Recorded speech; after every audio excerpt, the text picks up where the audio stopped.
नमस्कार दोस्तों, कैसे हैं आप सभी। स्वागत है आप सभी का स्टडी पॉइंटर्स चैनल पर। और आज की इस वीडियो में हम अध्ययन करेंगे बाल विकास के 20 महत्वपूर्ण प्रश्नों के बारे में, जो कि आगामी परीक्षा की दृष्टि से बहुत ही महत्वपूर्ण है। अगर आपने मेरी और वीडियोस अभी तक नहीं देखे हैं तो आप मेरे चैनल पर विजिट कर सकते हैं। मेरे चैनल का नाम है स्टडी पॉइंट अंश। आप यहाँ विजिट करके सभी सब्जेक्ट की वीडियोस यहाँ पर देख सकते हैं। तो चलिए शुरुआत करते हैं हमारी आज की इस वीडियो की, जो कि है बाल विकास पर आधारित।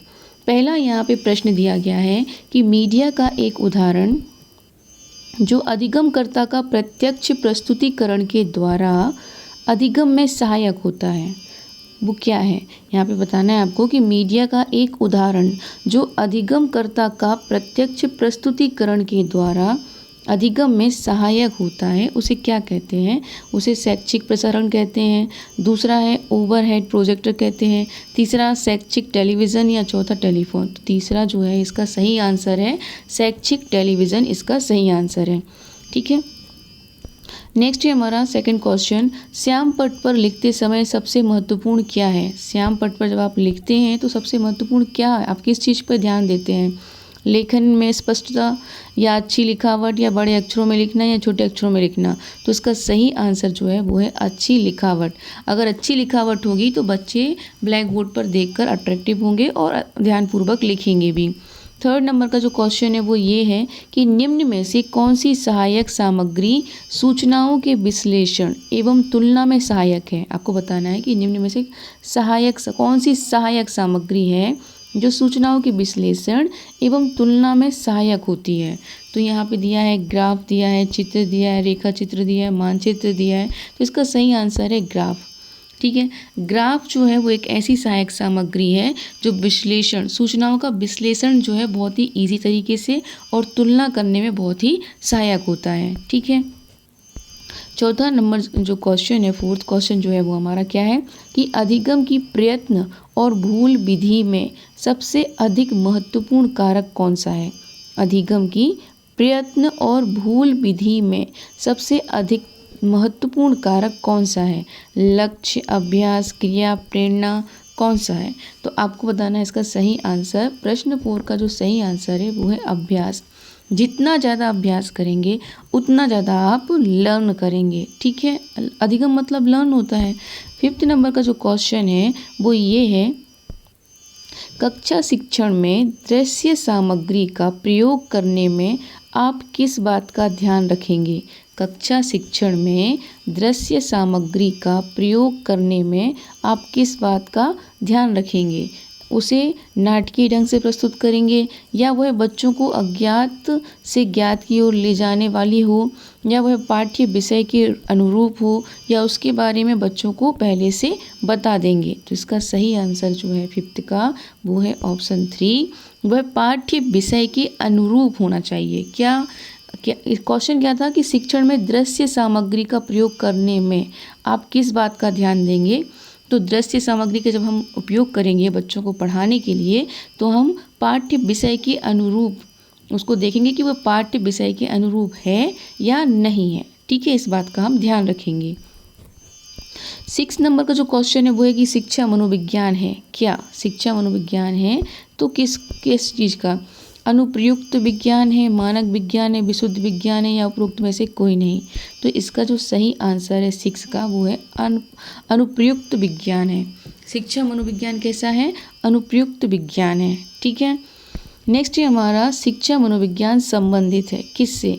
अधिगमकर्ता से, अधिगम प्रक्रिया से, अधिगम परिस्थितियों से, या सभी से। तो इसका सही आंसर जो है वो क्या होगा आपका 7 का जो सही आंसर होगा वो होगा आपका 4। ये सभी जो है शिक्षा मनोविज्ञान से संबंधित हैं। अधिगमकर्ता भी होता है उसमें, अधिगम प्रक्रिया भी होती है, और अधिगम संस्थितियों से भी संबंधित है शिक्षा मनोविज्ञान। नेक्स्ट है हमारा 8 नंबर का क्वेश्चन कि मनोविज्ञान में व्यवहारवाद का प्रतिपादन करने वाले थे कौन थे। मतलब कौन थे जिन्होंने मनोविज्ञान में व्यवहारवाद का प्रतिपादन किया था। जॉन डुई ने, वॉटसन ने, विलियम जेम्स ने, या कोहलर ने। तो इसका सही आंसर है, जो 8 का सही आंसर है वो है वॉटसन। वॉटसन ने मनोविज्ञान में व्यवहारवाद का प्रतिपादन किया था।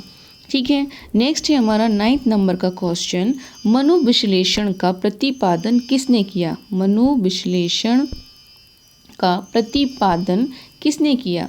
अल्फ्रेड एडलर ने, कार्ल जुंग ने, सिगमंड फ्रायड ने या गार्डनर ने? तो इसका सही जो आंसर है 9 का वो है option 3, Sigmund Freud. Sigmund Freud ने मनोविश्लेषण का प्रतिपादन किया था। ठीक है।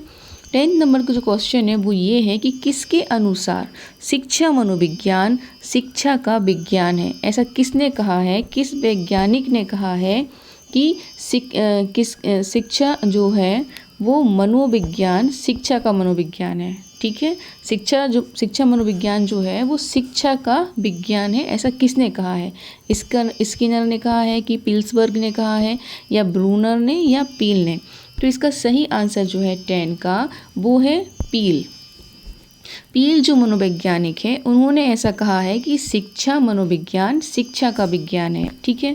11 नंबर का क्वेश्चन है, व्यवहारवाद का पिता कौन है? आपको बताना है कि व्यवहारवाद का पिता किसे माना जाता है मनोवैज्ञानिक की दुनिया में? हल को, फ्रायड को या जे वॉटसन को या इवान पावलोव को? तो इसका सही आंसर जो है 11 का वो है 3, जे वॉटसन को व्यवहारवाद का पिता माना जाता है। इनने सारी जो इनकी जो थ्योरी है, इनके जो भी सिद्धांत हैं वो व्यवहारवाद पर आधारित हैं। ठीक है। नेक्स्ट हमारा क्वेश्चन है 12 नंबर का, शिक्षा में व्यवहारवाद का विचार किस मनोवैज्ञानिक ने दिया? शिक्षा में व्यवहारवाद का विचार किस मनोवैज्ञानिक ने दिया है? तो आपको यहाँ बताना है। देखिए यहाँ पे विलियम जेम्स है, जॉन वॉटसन है, थॉर्नडाइक है, कोलर है। तो इसका सही आंसर जो है वो है 2 नंबर का, जॉन वॉटसन ने ही व्यवहारवाद का विचार जो है दिया है वैज्ञानिक। तो जॉन वॉटसन जो वैज्ञानिक है उन्होंने ही शिक्षा में व्यवहारवाद का विचार दिया है। ठीक है। क्वेश्चन नंबर 13 है, जे बी वॉटसन के अनुसार मनोविज्ञान अध्ययन है। आपको बताना है कि इनके अनुसार मनोविज्ञान का क्या अध्ययन है? व्यवहार का, चेतन का, मन का, मानसिक अवस्था का? तो इसका सही आंसर है 13 का, व्यवहार का। भाई वॉटसन की बात अगर आती है तो वॉटसन ने पूरा उनके जितने भी सिद्धांत हैं वो व्यवहार पर ही आधारित है। उन्होंने व्यवहार की थ्योरीज दी, व्यवहार पर ही सिद्धांत लिखे। तो जहाँ पर भी वॉटसन का नाम आता है ना तो आपको याद रखना है कि वाह से वॉटसन और वाह से व्यवहार। ठीक है। तो आप ऐसे लिंक करके एक अपना ही खुद का ट्रिक लगा के आप इसको याद रख सकते हैं कि वाह से वॉटसन और वाह से व्यवहार। तो ऐसे आपको याद रहेगा कि वॉटसन ने ही व्यवहार का सिद्धांत और व्यवहार के ऊपर थ्योरी लिखी थी। ठीक है। नेक्स्ट हमारा क्वेश्चन है, प्रथम मनोवैज्ञानिक प्रयोगशाला कहाँ खोली गई? प्रथम मनोवैज्ञानिक प्रयोगशाला ये कहाँ खोली गई थी? आपको बताना है। बर्लिन में, लिप्जिंग में, बोस्टन में या फ्रैंकफर्ट में? तो इसका सही आंसर जो है 14 का वो है आपका लिप्जिंग। लिप्जिंग में जो है प्रथम मनोवैज्ञानिक प्रयोगशाला खोली गई है। शिक्षा मनोविज्ञान का संबंध है किससे? शिक्षक से, शिक्षण से, विद्यार्थी से, कक्ष वातावरण से? तो आपको बताना है इसका सही आंसर। सही आंसर है इसका विद्यार्थी से। भाई विद्यार्थी अगर नहीं होंगे तो हम किसे पढ़ाएंगे, किसका अध्ययन करेंगे? बच्चों शिक्षा विज्ञान मनोविज्ञान में बच्चों का ही अध्ययन किया जाता है, शिक्षा के ऊपर ही अध्ययन किया जाता है। बच्चों को किस तरह से पढ़ाया जाए, किस तरह से इनको ग्रो किया जाए, इसी बात पर ही अध्ययन किया जाता है। इसलिए विद्यार्थी जो है वो सबसे ऊपर होते हैं शिक्षा मनोविज्ञान में। ठीक है। तो शिक्षा मनोविज्ञान का संबंध किससे है? विद्यार्थी से है। 16 नंबर का क्वेश्चन है कि निम्न में से किस प्रसिद्ध शिक्षा दार्शनिक ने, निम्न में से यहाँ पे जो 4 ऑप्शन दिए हैं इनमें से किस प्रसिद्ध शिक्षा दार्शनिक ने अपनी पुस्तक इमाइल द्वारा शिक्षा को मनोवैज्ञानिक आधार प्रदान किया है? आपको बताना है कि इनमें से कौन से ऐसे प्रसिद्ध वैज्ञानिक हैं जो शिक्षा दार्शनिक ने अपनी पुस्तक इस्माइल द्वारा शिक्षा को मनोविज्ञान आधार प्रदान किया है? वो है, आपको बताना है, पेस्टोलॉजी, अरस्तु, मॉन्टेसरी या रूसो? तो इनका सही आंसर जो है वो 16 का वो है आपका रूसो। रूसो ने एक अपनी पुस्तक लिखी है इमाइल। यहाँ पे आप देख सकते हैं ये लिखा हुआ है इमाइल। इनकी पुस्तक का नाम है इमाइल, जिन्होंने अपनी पुस्तक में इन्होंने जो है मनोवैज्ञानिक आधार दिया है, मनोवैज्ञानिक को ही आधार प्रदान किया है। ठीक है, नेक्स्ट हमारा क्वेश्चन है 17 नंबर का, निम्न में से कौन से विचारक के अनुसार शिक्षा व्यक्ति की भीतरी शक्तियों को उभारने की प्रक्रिया है। आपको यहाँ बताना है कि निम्न में से कौन से विचारक, ऐसे कौन से विचारक हैं कि मतलब हैं जो शिक्षा व्यक्ति की भीतरी शक्तियों को उभारने की प्रक्रिया है। तो यहाँ पर देखिए ऑप्शन दिए हैं, फ्रोबेल, पेस्टोलॉजी, थॉर्नडाइक और प्लेटो। तो सही आंसर जो है वो आपका 17 का कौन सा है, आपका फ्रोबेल। फ्रोबेल इसका सही आंसर है। ठीक है, नेक्स्ट है आपका प्रिंसिपल्स ऑफ साइकोलॉजी नामक पुस्तक के लेखक हैं। आपको इस पुस्तक के लेखक का नाम बताना है। प्रिंसिपल ऑफ साइकोलॉजी, इनके जो पुस्तक है ये किसने लिखी थी। प्रिंसिपल ऑफ साइकोलॉजी ये किसने लिखी थी, जॉन डीवी ने, विलियम जेम्स ने, एबिंगहॉस ने या वुड ने। तो इसका सही आंसर जो है वो है आपका विलियम जेम्स। विलियम जेम्स ने ही प्रिंसिपल ऑफ साइकोलॉजी की पुस्तक लिखी थी। ठीक है, नेक्स्ट हमारा क्वेश्चन है 19 नंबर का क्वेश्चन जो है वो ये है कि निम्न में से कौन सा किशोर अवस्था का लक्षण नहीं है। आपको बताना है कि इसमें से कौन सा है जो किशोर अवस्था का लक्षण नहीं है। शारीरिक परिवर्तन, अस्थिरता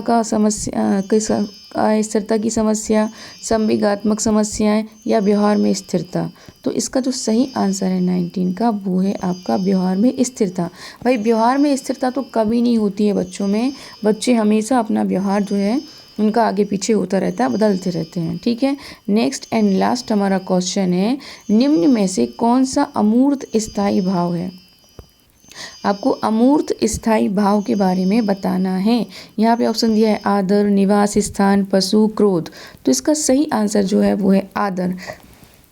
आदर जो है वो अमूर्त स्थायी भाव है। ठीक है, तो ये थे हमारे बाल विकास के 20 महत्वपूर्ण प्रश्न। I hope like my video. If you like my video, please like, share and subscribe my channel.